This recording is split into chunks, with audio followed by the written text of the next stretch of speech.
What's up, guys? This is going to be my video on cross multiplication, cross multiplying, whatever you want to call it. It's kind of a little tricksy thing, so that's why I'm showing it to kids that I feel like can get to there. But it's for solving problems where you have a fraction on one side and a whole number, or a fraction and a fraction on the other side. I'm just going to get right into it to show you kind of how it works. Mathematically, what we're really doing is we are doing two steps at once. What steps are we doing? I'm going to multiply by the bottom on both sides, and I'm going to multiply by the other bottom on both sides. But what happens when this happens, I'm going to cancel out my 3 on this side and cancel out my x on this side. I get a 6 here, and then I get 5x on the other side. Visually, the way most people look at it is you have 2 over x equals 5 over 3, and they look at it as one cross,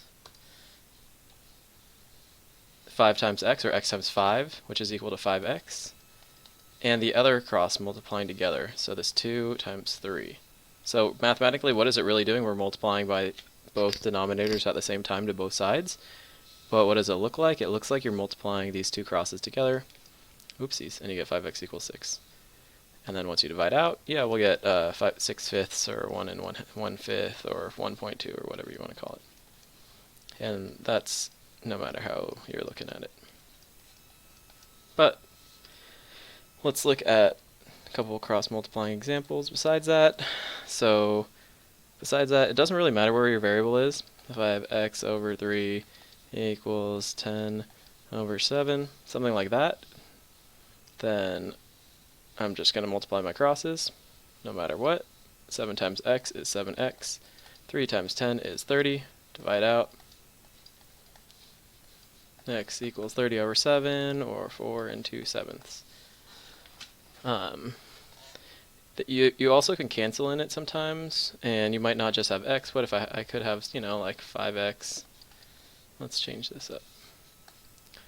And let's put a 12 over here, and then a 3 and a, 7 also. So if I'm looking at something like this, normally we're used to canceling up and down. But another little trick thing you could do, you could also cancel left and right.